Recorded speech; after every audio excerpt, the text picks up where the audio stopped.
So তোমাদের প্রায় একটা কোয়েশ্চেন থাকে যে কিভাবে ইস্ট ওয়েস্ট ইউনিভার্সিটি এসএটা কভার করবো, বিকজ এসএ নিয়ে অনেকেরই ইস্যু হয়, যেটা যে কোনো প্রাইভেট ইউনিভার্সিটি হোক না কেন এসএ পার্ট নিয়ে তোমাদের অনেকেরই কোয়েশ্চেন থাকে। সো আজকে আমরা যেটা করবো সেটা হচ্ছে আমরা ইস্ট ওয়েস্ট ইউনিভার্সিটির জন্য এসএ পার্টটা কভার করবো। এসএ স্ট্রাকচার, কী কী ওয়ার্ডিং ইউজ করা যেতে পারে, এইসব টপিকগুলো আমরা মোটামুটি কভার করবো এবং আজকে ক্লাসটা দেখলে হোপফুলি মোটামুটি তোমাদের এসএ উইটের যে ইস্যুটা আছে কভার হয়ে যাবে। আমার নাম মোহাম্মদ আজমান মাই চৌধুরী এবং আমি কারেন্টলি ব্র্যাক ইউনিভার্সিটি লতে পড়ছি। সো ফার্স্টলি আগে আমি কভার করি ইস্ট ওয়েস্ট ইউনিভার্সিটি কী ধরনের কোয়েশ্চেন আসে। সো ইস্ট ওয়েস্ট ইউনিভার্সিটিতে সাধারণত ইদার ডিসক্রিপটিভ এসে আসে, সো ডিসক্রিপটিভ তারপর কম্পেয়ার কন্ট্রাস্ট, এই ধরনের এসে আসে, যেটা মোটামুটি আমরা এইচএসসিতে এরকম এসে লিখে অভ্যস্ত। So it's rather simple, but আমি স্ট্রাকচার দেখাই দিই। So east West university mainly descriptive, compare contrast, এই দুই ধরনের এসে আসে। ওকে, সো ইরেজল পেন। সো এখন হচ্ছে স্ট্রাকচারের ব্যাপারটা। সো আমি স্ট্রাকচারটা কভার করি। আমাদের কোয়েশ্চেন হচ্ছে the teacher who inspired me the most to continue my education। এখন প্রথমেই একটা ইন্ট্রোডাকশন প্যারাগ্রাফ থাকবে, ঠিক আছে? এখন ইন্ট্রোডাকশন প্যারাগ্রাফের কাজ কি? ইন্ট্রোডাকশন প্যারাগ্রাফের কাজ অবশ্যই হচ্ছে আমি যে পুরো এসেটা লিখবো সেটা একটা ছোটো করে একটা ইন্ট্রোডাকশন দেওয়া, আমি কী লিখবো বা কী কী কভার করবো, তাই না? সো এটা কীভাবে করা যেতে পারে? সো আমি যদি স্ট্রাকচারটা দেখি তাহলে একটা ব্যাকগ্রাউন্ড স্টেটমেন্ট থাকবে। ব্যাকগ্রাউন্ড স্টেটমেন্ট জিনিসটা আসলে কি? Background statement. So background statement জিনিসটা আসলে কি? ব্যাকগ্রাউন্ড স্টেটমেন্ট হচ্ছে আমি কোনো বিষয় জাস্ট একটা জেনারেল একটা স্টেটমেন্ট দিলাম, এটাই বেসিকলি। সো আমি যদি একটা এক্সাম্পল দিই ব্যাকগ্রাউন্ড স্টেটমেন্টের, এখানে কোয়েশ্চেন হচ্ছে teacher who inspired me the most to continue my education, right? So আমি যদি এইটার একটা ব্যাকগ্রাউন্ড স্টেটমেন্ট দিই, হতে পারে যে teaching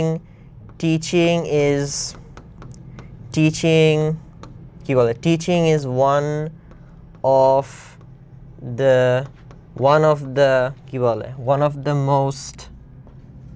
of the most noble professions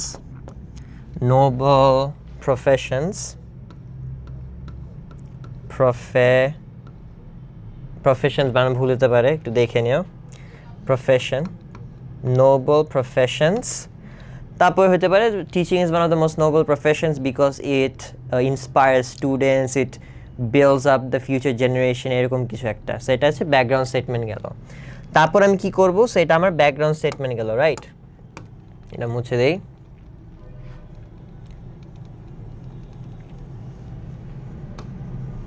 so background statement দেওয়ার পরে আমি যেটা করব সেটা হচ্ছে আমি একটা আই গেস বলতে পারো থিসিস স্টেটমেন্টের মতো দেব। এখন সাধারণত আমি যখন থিসিস স্টেটমেন্টের কথা বলি তখন আমি হয়তো ওপিনিয়ন এসের ক্ষেত্রে থিসিস স্টেটমেন্টের কথা বলতেছি, সেক্ষেত্রে হয়তো হতে পারে যে আই বিলিভ এরকম কিছু একটা। বাট এই ক্ষেত্রে কিন্তু থিসিস স্টেটমেন্ট একটু আলাদা হবে। এই ক্ষেত্রে যেহেতু এটা একটা ডিসক্রিপটিভ এসে, এই ক্ষেত্রে থিসিস স্টেটমেন্টটা হবে সামথিং লাইক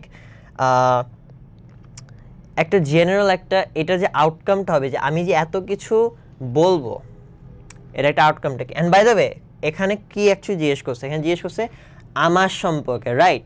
সো আমি এটা একটু সাইড ট্যানজেন্ট হয়ে যাচ্ছে, বাট এখানে অনেকের কোয়েশ্চেন থাকে যে টাইটেল লিখবো কি। টাইটেল এখানে মিদা আছে, আমি কি মানে প্রোনাউনটা চেঞ্জ করা যাবে কিনা? হ্যাঁ, প্রোনাউন অফকোর্স চেঞ্জ করা যাবে। সো টাইটেল যখন দিব, যখন স্পেসটা টাইটেল দেবো তখন জাস্ট এই মিটাকে মাই দিয়ে দেবো। সরি না, এটা তুলে দেওয়া যাবে। সরি, যেহেতু এখানে মি দেওয়া আছে তো এক্ষেত্রে এটা জাস্ট তুলে দেওয়া যাবে। এখানে প্রোনাউনটা অ্যাকচুয়ালি চেঞ্জ করার কোনো দরকার নেই। যদি ইউ দেওয়া থাকতো এখানে প্রোনাউনটা, ফর এক্সাম্পল এখানে তো মি আছে, ধরলাম যে এখানে ইউ আছে, ঠিক আছে? সো এখানে ইউ এর জায়গায় আমি মি দিয়ে দিতাম, দ্যাটস ইট। যদি এখানে ইউ দেওয়া থাকতো তাহলে, বাট যেহেতু এখানে মি আগে থেকে দেওয়া আছে, that's not an issue for us. আচ্ছা, সো এখানে থিস স্টেটমেন্টে কীরকম হতে পারে? থিস স্টেটমেন্ট হতে পারে আমি একটা ব্যাকগ্রাউন্ড স্টেটমেন্ট দিলাম। Background statement teachers are fundamentally important for the backbone of a society, they they builds the future generations, এরকম কিছু একটা দিলাম। এরকম তারপরে I have struggled with education for a very long. I have struggled during my life. There have been periods of my life where I have struggled, and this teacher, a teacher, কোনো একটা teacher নাম দিয়ে দিলা হয়তো, this teacher helped me get through this period of my time, inspired me to study more, এরকম কিছু একটা। So এটা গেল হচ্ছে থিসিস স্টেটমেন্ট গেল আমাদের, ইন্ট্রো প্যারাগ্রাফ ডান। ব্যাকগ্রাউন্ড স্টেটমেন্ট দিলাম, তারপর থিসিস স্টেটমেন্ট দিলাম, যে একটা জেনারেল একটা ওপিনিয়নের মতো দিলাম, বা জেনারেল যে এখানে যে মেইন যে কথাটা সেটা আমি রিইনফোর্স করলাম থিসিস স্টেটমেন্ট দিয়ে। এটা আমাদের ইন্ট্রোডাকশন প্যারাগ্রাফটা গেল। সো ইন্ট্রোডাকশন প্যারাগ্রাফের পরে হচ্ছে আমাদের main body. By the way, East West University কিন্তু 100 ওয়ার্ডে হবে, 100 ওয়ার্ডস। ইস্ট ওয়েস্টে যে এসেটা থাকবে সেটা 100 ওয়ার্ডসের মধ্যে শেষ করতে হবে, বাট 100-এর এই 5-10টা ওয়ার্ড কম বেশি হলে খুব একটা তেমন সমস্যা হয় না। সো এখন হচ্ছে মেইন বডি 1, আমি এটাকে M1 হিসেবে লিখতেছি, ঠিক আছে। সো মেইন বডি 1-এ আমরা কি লিখব? মেইন বডি 1-এ প্রথমে আমরা লিখব হচ্ছে একটা মেইন আইডিয়া। মেইন আইডিয়া লেখার পরে মেইন আইডিয়া লিখব। মেইন আইডিয়া লেখার পরে যেটা লিখব সেটা হচ্ছে এক্সপ্লেইন। সাপোর্টিং আইডিয়া, এটাকে সাধারণত আমরা সাপোর্টিং আইডিয়া বলে থাকি, বাট আমি বোঝার সুবিধার্থে আমি এক্সপ্লেনেশন বা ইলাবোরেশন বলে থাকি এটা মাঝে মধ্যে। বাট যদি আমরা টেকনিক্যাল টার্মের দিকে যেতে চাই তাহলে এটাকে অ্যাকচুয়ালি অনেকে সাপোর্টিং আইডিয়া হিসাবে বলে, বাট আমি অ্যাগেন জাস্ট বোঝার সাথে আমি ইলাবোরেশন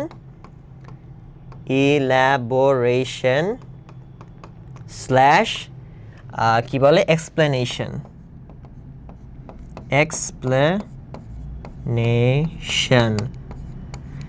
আচ্ছা, মেইন আইডিয়া, এক্সপ্লেনেশন, তারপর একটা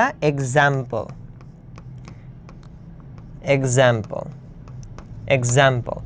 সো মেইন আইডিয়া কি? প্রথমে আমরা আমাদের এই যে প্যারাগ্রাফটা থাকবে, প্যারাগ্রাফে প্রথমে মেইন বডি প্যারাগ্রাফে কি লিখতে হয়? মেইন বডি প্যারাগ্রাফে প্রথমেই লিখতে হয় যে এই পুরা যে প্যারাগ্রাফটা আমি কভার করব, এই প্যারাগ্রাফের মেইন আইডিয়াটা কি, অবভিয়াসলি, রাইট? সো এখানে যেহেতু আমাকে বলা হয়েছে যে কোন টিচার আমাকে কি বলে ইন্সপায়ার করছে আমার এডুকেশন কন্টিনিউ করার জন্য, তাহলে আমার একটা মেইন আইডিয়া হতে পারে যে আমাকে এই টিচার আমার জন্য খুবই কি হতে পারে, এই টিচার খুবই ইন্সপায়ারিং বিকজ উনি খুবই কেয়ারিং, উনি আমাকে রিয়ালিটি চেক দিছে, উনি আমাকে যখন আমি কষ্টের সময় ছিলাম, হোয়াট এভার, এরকম অনেক কিছু হতে পারে। সো আমি এখানে for the sake of argument ধরতেছি যে উনি দ্য ওয়ে হি ওয়াজ, উনি খুবই কাইন্ড ছিল, এবং ওনার কাইন্ডনেস বা ওনার যেই ডিমিনিয়ার ছিল, ওই ডিমিনিয়ার সব কিছু দেখে আমি ইন্সপায়ার্ড ফিল হয়েছি। সেখানে মেইন আইডিয়া হইতেছে হিজ ডিমিনিয়ার, কথার কথা, ঠিক আছে? হিজ ডিমিনিয়ার, বানান ভুল হতে বানান ভুল হতে পারে, অথবা হিজ অ্যাটিটিউড বা his character. I think character is a better word actually, demeanour বানান একটু ভুল হওয়ার চান্স আছে আমার, সো আমি ক্যারেক্টার লিখতেছি, ঠিক আছে? তার ওনার ক্যারেক্টার দেখে আমি ইন্সপায়ার্ড ফিল হয়েছি। কেন? বিকজ উনি এত স্ট্রং ক্যারেক্টার, ওনার এত স্ট্রং ক্যারেক্টার, এবং উনি নিজেকে যেভাবে পরিচালনা করেন সেটা দেখে আমি ইন্সপায়ার্ড ফিল করেছি। I wanted to be like him. So his character. এখন আমি এটাকে এক্সপ্লেন করব। সো এক্সপ্লেন কীভাবে করতে পারি? ধরো কথা তুমি একটা স্যারের কথা বলছো, Rakib sir, Ratul sir, what ever, doesn't really matter, but তোমার নাম বলারও দরকার নেই। সো তুমি এই স্যারে বলবো যে হ্যাঁ, এই স্যারের খুবই স্ট্রং ক্যারেক্টার আছে, হি হ্যাজ কি বলে, he is lot of integrity, he is always truthful, he carries himself with confidence. মানে ওনার হোল ক্যারেক্টার যেটা, ওনার ক্যারেক্টারকে এখন তুমি ওনার ক্যারেক্টার নিয়ে আলোচনা করবে যে হ্যাঁ, ওনার খুবই স্ট্রং ক্যারেক্টার আছে, উনি খুবই কনফিডেন্ট, ট্রুথফুল, ইন্টিগ্রিটি আছে, এইসব নিয়ে আলোচনা করবো। সেটা আমাদের ইলাবোরেশন, এক্সপ্লেনেশন গেল, ঠিক আছে? এখন হচ্ছে এক্সাম্পল। সো একটা এক্সাম্পল দিতে পারি। তাহলে এটা একটা এক্সাম্পল কি হতে পারে? হচ্ছে ইন জুলাই, এক্সাম্পল কথার কথা, জুলাই প্রোটেস্টের সময় অনেক টিচাররাই তো আমাদেরকে they helped us out, right? So এটা একটা এক্সাম্পল হয়ে যেতে পারে যে হ্যাঁ, উনি ডিউরিং দ্য জুলাই প্রোটেস্ট যখন অনেক টিচার বা অনেকে যারা হয়তো তারা পার্টিসিপেট করে না, স্টুডেন্টদেরকে ডিরেক্টলি হেল্প করে না, উনি রিস্কিং হিজ লাইফ, উনি গিয়ে মানুষকে হেল্প করা স্টার্ট করছে। So that could be an example. So এটা গেল মেইন বডি 1, তারপর হচ্ছে main body 2। Main body 2 same structure, just ডিফারেন্সটা হবে মেইন বডি 2 এ অন্য একটা মেইন আইডিয়া থাকবে। সো এখানে আমার প্যারাগ্রাফের মেইন আইডিয়াটা কি হচ্ছে ওনার ক্যারেক্টার, ঠিক আছে, উনি খুবই স্ট্রং ক্যারেক্টারের একটা মানুষ, এইটা নিয়ে আমি কথা বলছি। এখন সেকেন্ড যে বডি প্যারাগ্রাফ হতে পারে সেটাতে আমি কথা বলতে পারি যে ওনার উইজডম, উনি খুবই কী বলে, উনি খুবই ওয়াইজ কথা বলতেন যখন আমরা ডাউন ফিল করতাম বা মনে হতো যে আমি লাইফে স্ট্রাগল করতেছি, এরকম কোনো একটা সময় উনি খুবই ভালো অ্যাডভাইস দিতেন এবং ওনার অ্যাডভাইসগুলো খুবই কাজে লাগছে, এরকম কিছু একটা বলতে পারো। সো অ্যাগেন আমরা মেইন আইডিয়া থাকবে, তারপর ওই সেম স্ট্রাকচার ফলো করে আবার আমরা মেইন বডি 2টা লিখবো। তারপর হইতেছে ফাইনালি হচ্ছে আমাদের কনক্লুশন, ঠিক আছে। সো কনক্লুশন হইতেছে কনক্লুশনে হচ্ছে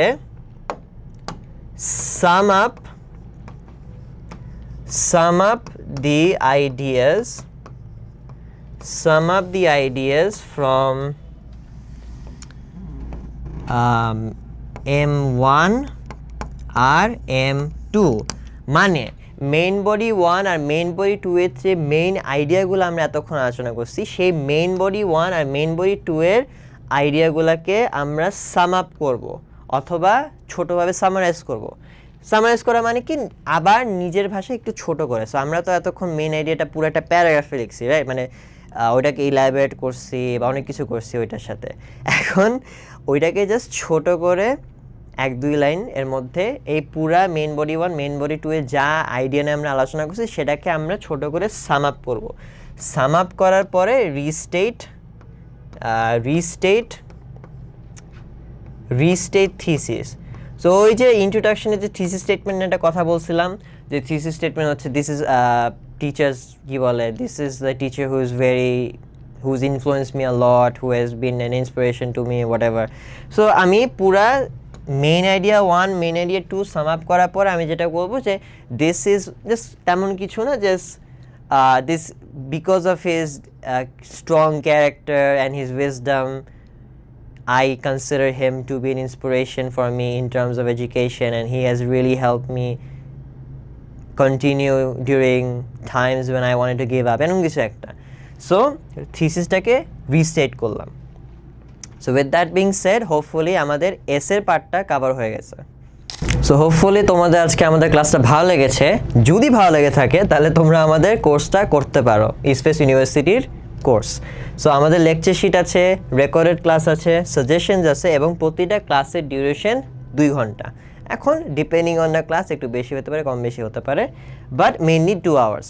এছাড়া মোস্ট ইম্পর্টেন্টলি আমাদের কোর্সের সাথে আমাদের যে অ্যাডমিশন প্রিপারেশন বুক সেটা কমপ্লিটলি ফ্রি। এখন তোমাদের যদি প্রাইভেট ইউনিভার্সিটি রিলেটেড কোনো ভর্তি রিলেটেড কোনো কোয়েশ্চেন থাকে অথবা ইন জেনারেল তোমরা যদি কোর্সে ভর্তি হতে চাও সেটার রিলেটেড যদি কোনো কোয়েশ্চেন থাকে তাহলে তোমরা আমাদের হোয়াটসঅ্যাপ নাম্বারের সাথে যোগাযোগ করতে পারো অথবা ফেসবুকে আইকন অ্যাডমিশন এইড এ ইনবক্স করতে পারো।